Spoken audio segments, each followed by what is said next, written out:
ભારતે અવકાશ ક્ષેત્રમાં વધુ એક સિદ્ધિ નોંધાવી છે। સૂર્ય મિશન, જી હા, જે સૂર્ય મિશન હતું તેમાં L1 પર આખરે એ પહોંચી ગયું છે ઓર્બિટ, અને એ ત્યાં પહોંચીને હવે કયા કયા પ્રકારના સંશોધનો કરવાનું છે, ક્યારે આ જે ઓર્બિટ છે તેને છોડવામાં આવ્યું હતું, અને સાથે હજી કેટલા સમય સુધી ઓર્બિટ ત્યાં રહેવાનું છે, અને હવે કયા પ્રકારના સંશોધનો તે સમયે ત્યાં થવાના છે, આ સમગ્ર મામલે વધુ માહિતી મેળવીએ વિકાસ પાસેથી। વિકાસ, બિલકુલ અંકિત, આપણે ચંદ્ર પર પહોંચ્યા બાદ જે સાઉથ પોલ પર આપણું મિશન ઉતર્યું હતું ને હવે તે સફળતાપૂર્વક તેના પર સંશોધન થઈ રહ્યું છે, અને હવે ત્યારબાદ સપ્ટેમ્બર માસમાં 2023માં જ આપણે સૂર્ય મિશનની શરૂઆત કરી હતી। આમ તો આ જે પ્રોજેક્ટ છે 2009થી શરૂ થયો હતો, અને હવે આપણે જે સફળતા મેળવી છે તેનાથી આજે ઇસરો છે તેણે એક નવો જ ઇતિહાસ લખ્યો છે। જ્યાં આપણું જે મિશન હતું કે જે L1 પોઈન્ટ આવેલો છે, અલગ અલગ L1 થી L5 પોઈન્ટ આવેલા હોય છે સૂર્યની ફરતે, તેવામાં જે L1 પોઈન્ટ એવી કક્ષા છે જ્યાં જે પૃથ્વી અને સૂર્યનું જે ગુરુત્વાકર્ષણ બળ હોય છે એકદમ શૂન્ય થઈ જાય છે, ને એટલે કે જે આપણું જે આ જે સ્પેસક્રાફ્ટ છે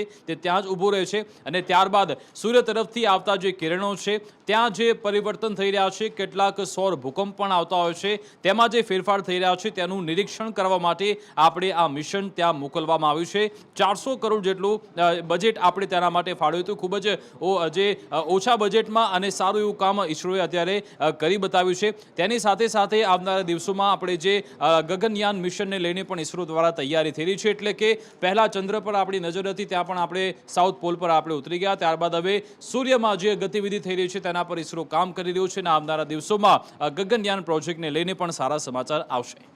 આભાર સમગ્ર માહિતી આપવા માટે। આ ઉપરાંત અન્ય 22 જેટલા થ્રસ્ટર્સ પણ ઓર્બિટમાં મૂકવામાં આવ્યા છે, એટલે કે જે ઝીરો ગુરુત્વાકર્ષણ બળ છે ને ત્યાં જો દિશામાં ફેરફાર થાય છે ઓર્બિટનું, તો તે થ્રસ્ટરના મારફતે તે દિશાને પ્રોપર દિશામાં પણ લાવી શકાય તેવા પ્રયત્નો પણ એ થ્રસ્ટર દ્વારા કરવામાં આવશે। સમાચારો તરફ આગળ વાત કરીએ। ફ્રાન્સના વેટ્રી એરપોર્ટ પર એક વિમાન રોકવામાં આવ્યું હતું, અનેક મુસાફરો તેમાં સવાર હતા, અને કબૂતરબાજીનો આ મામલો જે છે તે સામે આવ્યો હતો, અને આ કબૂતરબાજીના મામલામાં હવે એવું સામે આવ્યું છે કે 66 જેટલા ગુજરાતીઓ જે હતા, જે કબૂતરબાજી થકી જ ત્યાં પહોંચ્યા હતા, તેમની ઓળખાણ થઈ ગઈ છે। કેવી રીતે, કોના થકી તેઓ ત્યાં ગયા હતા, એ તમામ બાબતો હવે જે નામો છે તે પણ સામે આવ્યા છે। દુબઈ અને ત્યાંથી આગળ કેવી રીતે ગયા તેની પણ હવે જે રૂટ છે તે પણ નક્કી થઈ ગયો છે કે કેવી રીતે ત્યાં પહોંચ્યા હતા, આ ઉપરાંત કોણ તેમને લઈ ગયું હતું, એ તમામ બાબતે પણ વિગતો હવે CID જે તપાસ કરી રહી હતી, તપાસ એજન્સી, તેમને પ્રાપ્ત થઈ ગઈ છે। એરલાઇન્સ અંગેની માહિતી પણ મંગાવાઈ છે, આખરે કઈ રીતે આ તમામ જે ગુજરાતીઓ છે કેટલા રૂપિયા આપીને ત્યાં પહોંચ્યા હતા અને કઈ બાજુ જવાના હતા તેને લઈને પણ હવે સઘન માહિતી જે છે તે CID ને પ્રાપ્ત થઈ છે। એ કેવી રીતે અને કોના થકી જવાના પ્રયાસ કરતા હતા તે બાબત સામે આવેલ હતી, અને એમાં અમુક એજન્ટ્સના નામ જે લોકો થકી એ દુબઈ અને દુબઈથી નિકારાગુઆ અને ત્યાંથી પછી આગળ જવાના પ્રક્રિયામાં હતા, એ નામ અમારા સામે આવ્યા હતા। CID ક્રાઇમ ગુજરાત પોલીસ તરફથી હાલ આ એજન્ટ્સ જે છે એ લોકોની એક સઘન પૂછપરછ કરવામાં આવે છે, અને અત્યારની અહીંયાના જે એજન્ટ છે એની આમાં શું ભૂમિકા છે, બીજા આમાં કોણ લોકો ઇન્વોલ્વ છે, પૈસાનું ટ્રાન્ઝેક્શન કેવી રીતે ચાલતો હતો તે બાબતે તપાસ ચાલુ છે। હોય છે ને 1-1 કરોડ રૂપિયા ચૂકવીને આ કબૂતરબાજીમાં જ તેઓ ગેરકાયદે રીતે અમેરિકા સુધી પહોંચતા હોય છે ને અન્ય કન્ટ્રી સુધી પણ પહોંચતા હોય છે, પરંતુ ગેરકાયદે વસ્તુ ગેરકાયદે જ છે, અને એ વસ્તુ પકડી પણ લેવામાં આવે છે, અને કદાચ આ ઘટનામાં આ જ વસ્તુ થઈ છે।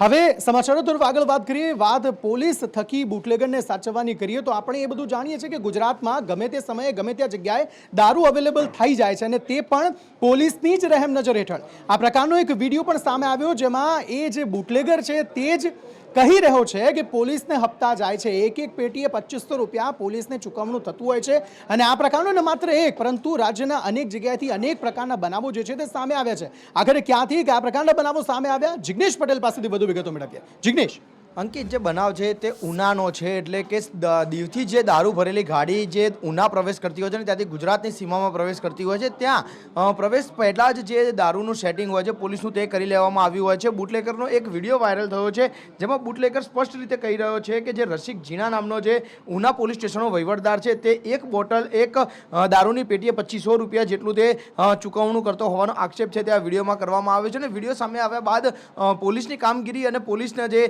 કહી કહી શકાય કે પોલીસ વિભાગમાં અત્યારે જે છે હડકંપ મચી ગયો છે. બીજી તરફ ગીર સોમનાથમાં ચેકપોસ્ટ પર એસીબી દ્વારા દરોડા પાડવામાં આવ્યા હતા અને જે દરોડા પાડવામાં આવ્યા હતા તેની અંદર સ્પષ્ટ રીતે કહી શકાય કે જે એસીબીની કામગીરી છે ત્યાં જે અમદાવાદના મુસાફરને મારવામાં આવ્યો હતો ને તેની પાસેથી તોડ કરવાનો પણ એક વિડીયો આવી જ રીતે સામે આવ્યો છે. એટલે કે ન માત્ર અમદાવાદ પરંતુ ગુજરાતના કોઈ પણ ખૂણે જોઈ લો, જ્યારે દારૂ રાજ્યની હદમાં લાવવો હોય છે ત્યારે આ જ પ્રકારના હપ્તાના સેટિંગ છે તે ચાલતા હોવાના પણ ઘણી વખત પુરાવા મળે છે. ત્યારે વધુ એક પુરાવો સામે આવતા પોલીસની ખાખી ઉપર ડાઘ લાગ્યા છે. આભાર સમગ્ર માહિતી આપવા માટે. અને એવું પણ નથી કે બુટલેગરોને આવી રીતે સાચવે છે તો બુટલેગરો પોલીસ શું સાચવે છે, બુટલેગરો તેમની પર ગાડી ચઢાવવા સુધી પણ વિચાર નથી કરતા. આવા જ પોલીસ અધિકારીઓ જે છે તે પોલીસ વિભાગ પર દાગ છે, જે પૈસા લઈને આ પ્રકારની કાર્યવાહી જે છે તેને અંજામ આપે છે.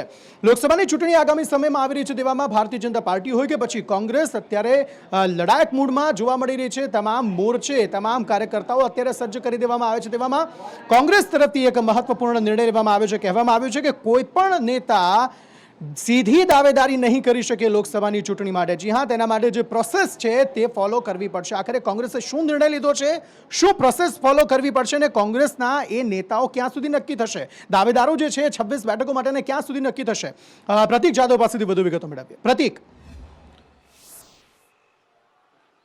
અંકિત, ગુજરાત કોંગ્રેસે લોકસભાની ચૂંટણી માટે તૈયારી શરૂ કરી છે, જેના જ ભાગરૂપે સ્ક્રીનિંગ કમિટીની રચના કરવામાં આવી. સાથે જે પ્રભારીની વાત કરવામાં આવે તો પ્રભારીએ પણ 2 દિવસનો પ્રવાસ છે તે ગુજરાતમાં કર્યો હતો અને આજ સંદર્ભે એક મહત્વનો નિર્ણય લેવામાં આવે છે. જે અનુસંધાને લોકસભાની ચૂંટણી માટે જે પણ વ્યક્તિ દાવેદારી કરવા માંગતો હોય, જે પણ નેતા દાવેદારી કરવા માંગે છે, તેમને સીધી રીતે લોબિંગ કરવાની ફરજ નહીં પડે. સીધી રીતે લોબિંગ કરનાર જે નેતા હશે તેની દાવેદારી નહીં કરવામાં આવે, કારણ કે સંગઠનમાં જે વ્યક્તિ આવતો હશે તેને જ લોકસભા માટેની ટિકિટ આપવામાં આવશે. આ સાથે જો વાત કરવામાં આવે તો જાન્યુઆરી મહિનાના અંત સુધીમાં તમામ જે 26 લોકસભા બેઠક છે તેના ઉપરના જે ઉમેદવારો છે તેના 2 નામો નક્કી કરી દેવામાં આવશે અને ત્યારબાદ જે નામો છે તે નામો વહેલી તકે જાહેર કરવાની પણ જાહેરાત કરવામાં આવી છે. સાથે જ જો વાત કરવામાં આવે તો જે ઉમેદવારો છે, ઉમેદવારોને લોકસભાની ચૂંટણી માટે વધુમાં વધુ 2 મહિનાનો સમય મળે પ્રચાર માટે, તે પ્રકારની તૈયારી કરવામાં આવી છે, જેથી કરીને લગભગ ફેબ્રુઆરી મહિના પહેલાં જ 26 બેઠક માટેના જે ઉમેદવારો છે તેમના નામ કોંગ્રેસ દ્વારા જાહેર કરી દેવામાં આવશે. આ સાથે જ વાત કરવામાં આવે તો આજે કોંગ્રેસના પ્રમુખ શક્તિસિંહ ગોહિલ દ્વારા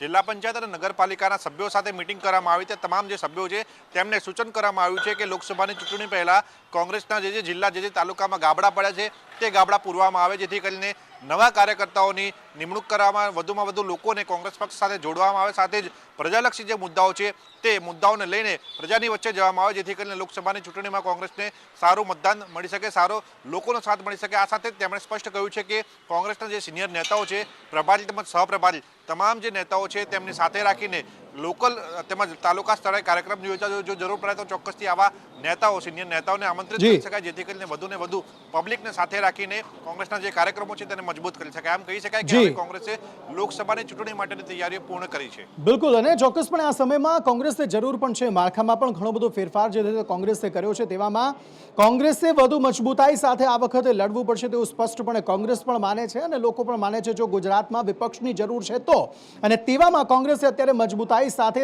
તમામ જે તૈયારીઓ છે તે શરૂ કરી દીધી છે અને એક અંદેશો પણ તમામ એવા નેતાઓને આપી દીધો છે જે આડકતરી રીતે કોંગ્રેસ પર પ્રેશરાઇઝ કરવા જાય, કે જે ડાયરેક્ટલી ઉમેદવારો કરે, તેમને કહી દેવામાં આવ્યું છે કે સીધી નહીં, પરંતુ એ પ્રોસેસ ફોલો કરવી પડશે દાવેદારી માટે. ભારતીય જનતા પાર્ટીની વાત કરી લઈએ તો ભારતીય જનતા પાર્ટીએ તો કેટલા સમય પહેલાથી જ લોકસભાની ચૂંટણી માટે તૈયારીઓ શરૂ કરી દીધી હતી, પરંતુ આજે એક મહત્વની બેઠક મળી હતી. આ મહત્વની બેઠકમાં એક તો પ્રદેશ પ્રભારી જે છે, પ્રદેશ પ્રમુખ જે છે CR પાટીલ, તે તો ઉપસ્થિત રહ્યા હતા, પરંતુ પૂર્વ મુખ્યમંત્રી વિજય રૂપાણી, પૂર્વ નાયબ મુખ્યમંત્રી નીતિન પટેલ, તેમની અધ્યક્ષતામાં આજે બેઠક છે તે મળી હતી. આ બેઠકમાં અનેક મહત્વપૂર્ણ મુદ્દાઓ જે છે તે ચર્ચવામાં આવે છે, કારણ કે જૂના જોગીઓ છે, અનુભવ ઘણો જ છે તેમની પાસે, અને એ અનુભવ કઈ રીતે લોકસભાની ચૂંટણીમાં ફરી એકવાર મેળવી શકાય અને ગુજરાતમાં તમામ બેઠકો છે તે પરત મેળવી શકાય, તેને લઈને બેઠક થઈ છે. આ બેઠકમાં શું ચર્ચા થઈ, જયંતિ ચૌધરી પાસેથી વધુ વિગતો મેળવીએ. જયંતિ.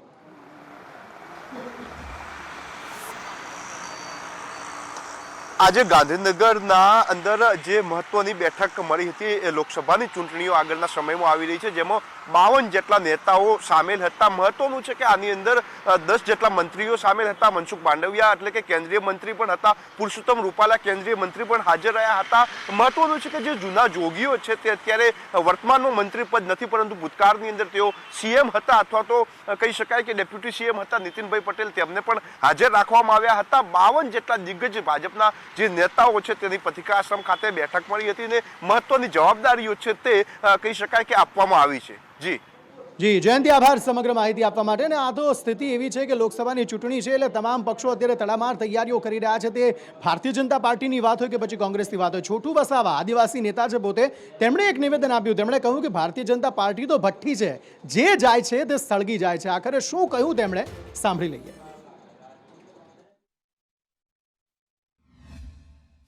ઈડીનું દબાણ કરે, સીબીઆઈનું દબાણ કરે, બધું તો લોકો ટકી થોડા શકે. કોઈ લાલચના માટે જાય, કોઈ ધાકથી જાય. આજે દેશમાં ધાક કેટલી ખતરનાક છે.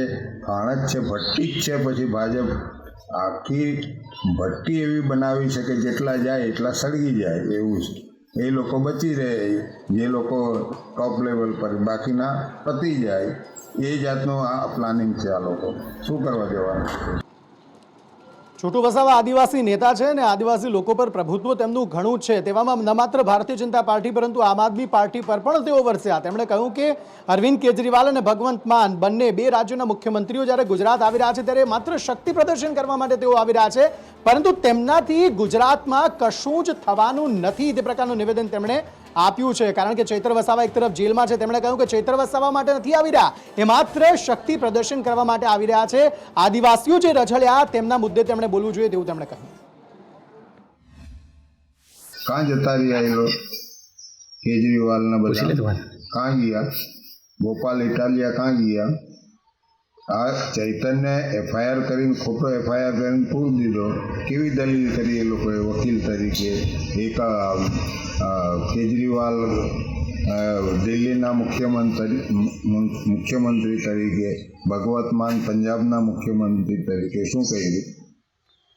અને ખાસ કરીને ફોરેસ્ટના કાયદાઓમાં કેટલો સુધારો કરીને આદિવાસીને રંજાયડા છે. એની વાત એમણે ત્યાં દિલ્હીમાં કરવી જોઈએ ને, પાર્લામેન્ટની અંદર. એમના સંસદ સભ્ય છે, એને એમેન્ડમેન્ટ કરીને જે નુકસાન આદિવાસીઓને કર્યું ભારતની અંદર આ ભાજપવાળાએ, એ વાત કરવી જોઈએ ને એમણે. અહીંયા આવીને શું વાત કરી, લોકોને શું જણાવવાના? લોકસભાની ચૂંટણીને લઈને અત્યારે તમામ પક્ષો એડીચોટીનું જોર લગાવી રહ્યા છે. તેવામાં જે દિગ્ગજ નેતાઓ છે તેઓના ગુજરાતમાં ધામા વધી ગયા છે. અને તેવામાં જ ભગવંત માન ને અરવિંદ કેજરીવાલ પણ ગુજરાતમાં આવવાના છે. તેને લઈને છોટુ વસાવાએ આ નિવેદન તેમના પર આપ્યું છે. વાત કોરોનાની કરીએ. કોરોના અજગર ભરડો લઈ રહ્યું હોય તેવી સ્થિતિ અત્યારે સામે આવી રહી છે. અમદાવાદમાં કોરોનાના કેસો સતત વધી રહ્યા છે. અને આ કોરોના કેસો જે દર્દીઓ છે તે ફોરેન હિસ્ટ્રી ધરાવી રહ્યા છે, એટલે કે વિદેશથી પરત આવ્યા હોય ને તેમને કોરોના થયો હોય તેવી પણ સ્થિતિનો સામનો અત્યારે જે દર્દીઓ છે તે કરી રહ્યા છે. ને તે સ્થિતિ અત્યારે જોવા મળી રહી છે. અમદાવાદમાં શું છે સ્થિતિ, કેટલા કેસ નોંધાયા, દર્દીઓ કેટલા સારવાર હેઠળ છે, કેટલા ઘરે જ ક્વોરન્ટાઇન છે, આ સમગ્ર મામલે વધુ માહિતી મેળવીએ નિકુલ પટેલ પાસેથી. નિકુલ.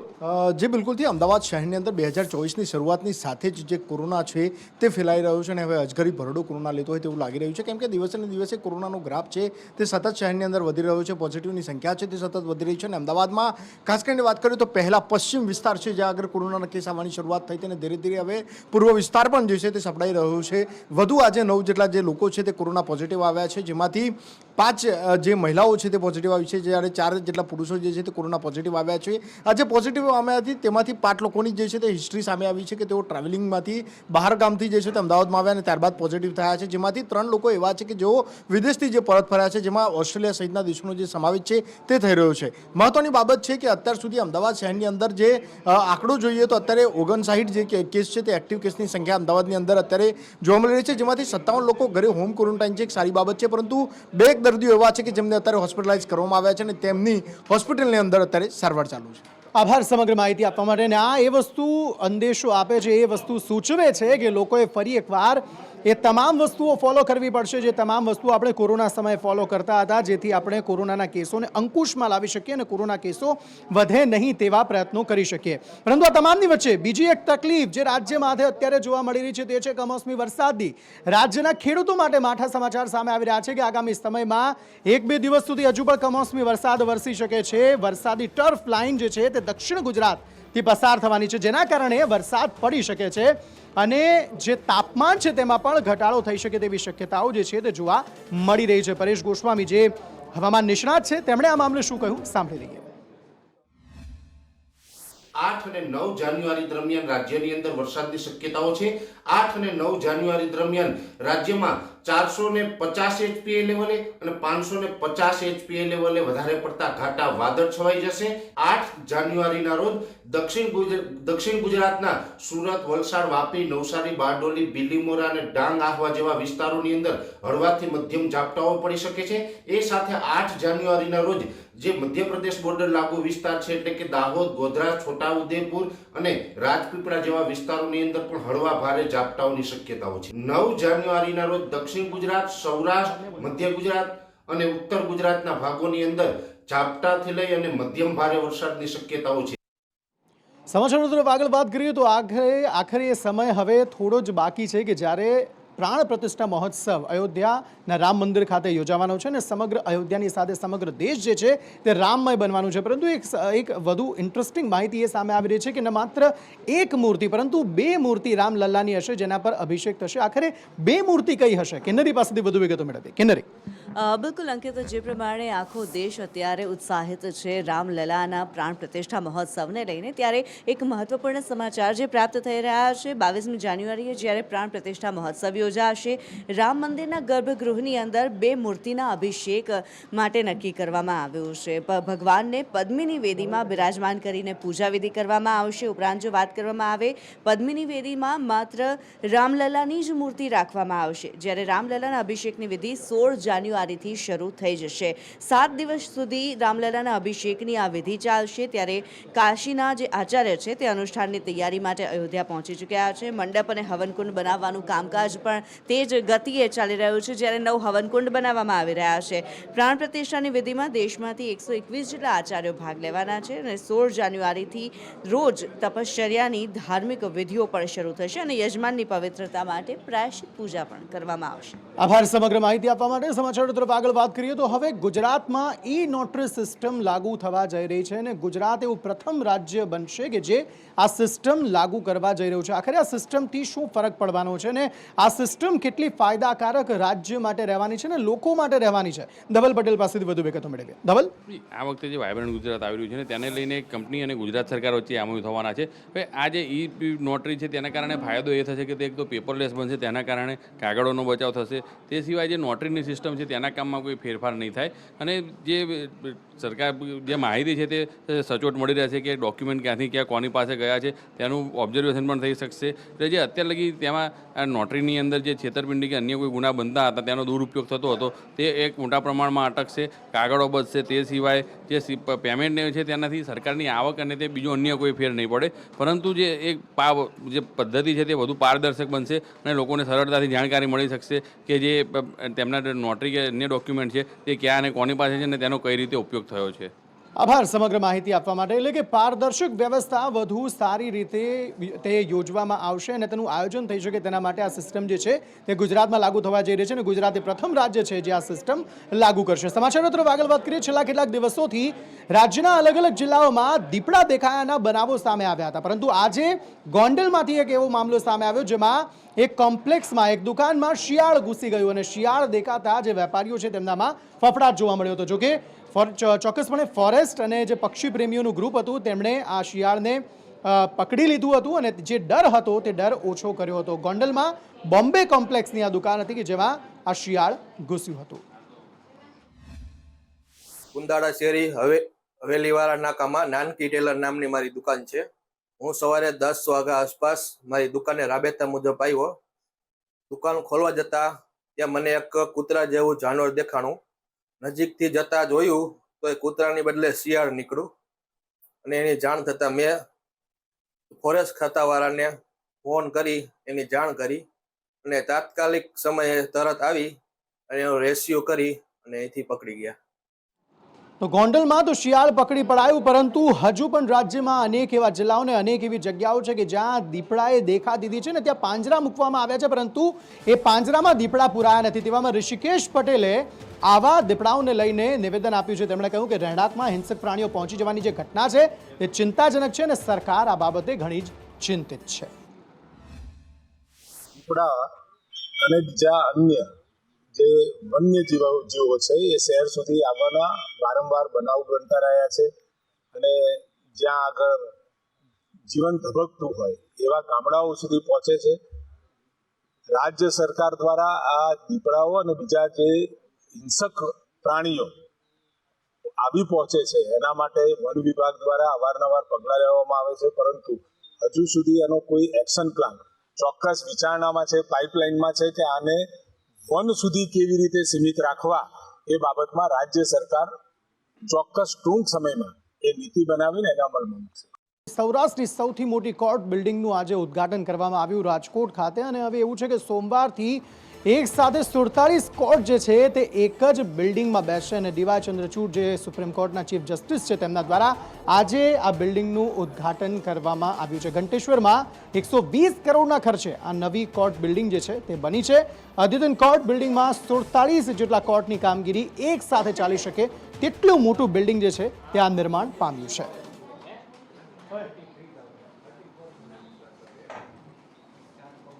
સમાચારો તરફ આગળ વાત કરીએ તો ભારતીય નૌકાદળે વધુ એક રેસ્ક્યુ ઓપરેશન સફળતાપૂર્વક પાર પાડ્યું છે. આખરે ક્યાં રેસ્ક્યુ ઓપરેશન પાર પાડવામાં આવ્યું હતું, કોના દ્વારા આ રેસ્ક્યુ ઓપરેશન પાર પાડવામાં આવ્યું છે, વધુ માહિતી મેળવીએ યશ પાસેથી. યશ, બિલકુલથી ગઈકાલે અંકિત જ્યારે દરિયામાં ભારતીય 15 ક્રૂ મેમ્બરો સવાર હતા અને તે સોમાલિયા નજીકથી જ્યારે જહાજ પસાર થઈ રહ્યું હતું ત્યારે 5 થી 6 લોકો શસ્ત્રોની સાથે આવ્યા હતા અને જહાજ ઉપર કબજો મેળવવાનો પ્રયત્ન કર્યો હતો. અગાઉ પણ એક ભારતીય જહાજ હતું, તેમાં ક્રૂડ ભરેલું હતું અને તેને ઉપર ઇઝરાયેલી નૌકાદળે હુમલા કર્યા હોવાનું સામે આવ્યું હતું. પરંતુ આ બધાની વચ્ચે જ્યારે ભારતીય નૌસેનાને આ વાતની જાણ થઈ ત્યારે ભારતીય નૌસેના ત્યાં પહોંચી અને ભારતીય નૌસેનાએ 15 જે ભારતીય ક્રૂ મેમ્બર હતા તેઓને સુરક્ષિત રીતે બહાર કાઢી લીધા છે અને આગળની તજવીજ હાથ ધરવામાં આવી છે. પરંતુ આ બધાની વચ્ચે સૌથી મોટો સુરક્ષાનો સવાલ અહીં ઊભો થઈ રહ્યો છે, કારણ કે સીમાડાઓ સુરક્ષિત છે પરંતુ હવે દરિયાઈ સીમાઓને પણ વધુ મજબૂત કરવાની જરૂરિયાત લાગી રહી છે.